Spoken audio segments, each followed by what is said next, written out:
కామారెడ్డి కాన్స్టిట్యున్సీలో ఇవాళ ఉదయం నుంచి మండల సమావేశాలు చేయడం జరిగింది. అలాగే నిన్న బాన్సువాడ నియోజకవర్గము, చుక్కల్ నియోజకవర్గం చేయడం జరిగింది.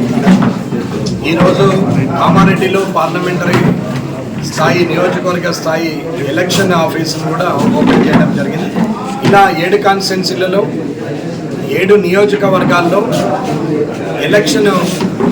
పార్లమెంట్ ఎలక్షన్ ఆఫీసులు, కార్యాలయాలు ఓపెన్ చేయడం జరిగింది. అలాగే 60 మండలాల్లో ఇప్పటికీ 30 మండలాలు తిరగడం జరిగింది. ఇక 1వ తారీఖు 2వ తారీఖు నాడు నారాయణఖేడ్, జైరాబాద్, ఆందోళన కూడా తిరిగిన తర్వాత భారతీయ జనతా పార్టీ అభ్యర్థి బీబీ పాటిల్ గారి ద్వారా నియోజకవర్గ స్థాయి సమావేశాలు ఉంటాయి. కాబట్టి ఈ కార్యక్రమాలన్నీ దిగ్విజయంగా ఉంది. గ్రామాల్లోకి వెళ్ళి మాట్లాడినా కానీ, మండల సమావేశాల్లో కానీ ప్రతి ఒక్కరూ నరేంద్ర మోడీ గారి గురించి ఆలోచిస్తున్నారు. ఈ దేశ భద్రత ఉండాలంటే నరేంద్ర మోడీ గారిని గెలిపించాలి అని ప్రతి ఒక్కరూ అనుకోవడం జరుగుతుంది. కార్యకర్తలు కూడా ఉత్సాహంగా పనులు చేస్తూ ఉన్నారు. ప్రజల దగ్గరికి వెళ్ళి నరేంద్ర మోడీ గారు చేసినటువంటి అభివృద్ధి కార్యక్రమాలన్నింటినీ కూడా ప్రజలకు తెలియపరచడం జరిగింది. అలాగే బీబీ పాటిల్ గారు 3వసారి కూడా పార్లమెంటు వెళ్ళడం జరుగుతుంది. ఇప్పటి వరకు 10 సంవత్సరాలు పార్లమెంటుకు వెళ్ళినటువంటి బీబీ పాటిల్ గారు 3వసారి కూడా ముచ్చటగా భారతీయ జనతా పార్టీ తరఫున పార్లమెంటుకు వెళ్ళడం జరుగుతుంది. ఎంపీగా ఎన్నిక కావడం ఇది తథ్యం. అలాగే 3వసారి ప్రధానమంత్రిగా నరేంద్ర మోడీ గారు ముందస్తుగానే ఆయనకు కామారెడ్డి, జైరాబాద్ పార్లమెంటు నియోజకవర్గ ప్రజల పక్షాన ముందస్తు శుభాకాంక్షలు తెలియజేస్తూ, అలాగే నరేంద్ర మోడీ గారికి కూడా మాటిస్తున్నాం, ఈ జైరాబాద్ నియోజకవర్గం నుంచి భారతీయ జనతా పార్టీ అభ్యర్థిగా బీబీ పాటిల్ గారిని కూడా కార్యకర్తలు అందరూ గెలిపించి నరేంద్ర మోడీ గారికి కానుకగా ఇస్తారు. అలాగే బీబీ పాటిల్ గారు ఇప్పటివరకు చేసినటువంటి కార్యక్రమాలు వేల కోట్లలో ఉంది. అన్ని అభివృద్ధి కార్యక్రమాలు చేశారు. నేషనల్ హైవేస్ కానీ, 4 లైన్ కానీ, అలాగే నిమ్స్ కానీ జైరాబాద్లో, అలాగే కేంద్రీయ విద్యాలయం కానీ, సైనిక్ స్కూల్స్ కానీ, ఇలా ఎన్నో కార్యక్రమాలు చేసినటువంటి వ్యక్తి. ఎంపీ ల్యాడ్స్ కింద కూడా చాలా పనులు చేసినటువంటి వ్యక్తి.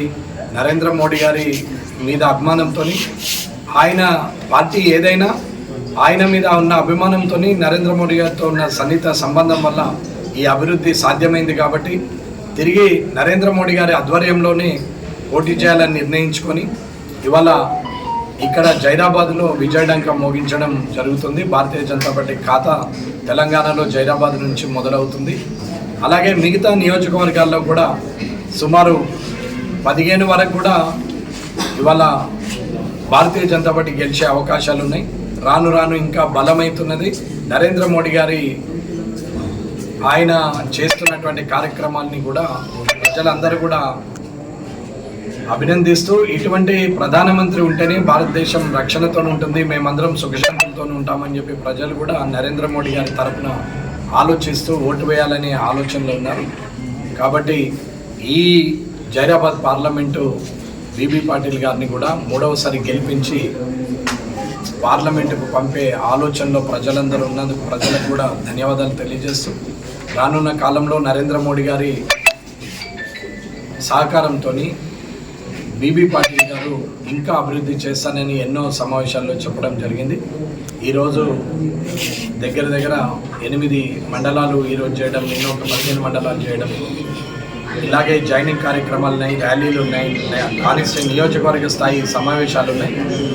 ఎట్టి పరిస్థితుల్లో జైరాబాద్ పార్లమెంటు భారతీయ జనతా పార్టీ ఖాతాలో ఉంటుంది. అలాగే బీబీ పాటిల్ గారిని 3వసారి పార్లమెంటుకు పంపే ఆలోచనలో ప్రజలందరూ ఉన్నందుకు ధన్యవాదాలు తెలియజేస్తూ, రానున్న కాలం భారతీయ జనతా పార్టీ హిందూ ధర్మ ఆలోచన మీద, ధర్మం మీద నడుస్తున్నటువంటి నరేంద్ర మోడీ గారి మీద ఉన్నటువంటి ఆలోచనతోనే యావత్ భారతదేశంలో 400 సీట్లకు పైబడి గెలిచే అవకాశం ఉంది. అందులో భాగంగా జైరాబాద్ కూడా పార్టిసిపేట్ అవుతుంది. ఆ 401 సీటుగా ఈ జైరాబాద్ సీటు ఉంటుందని తెలియజేస్తుంది.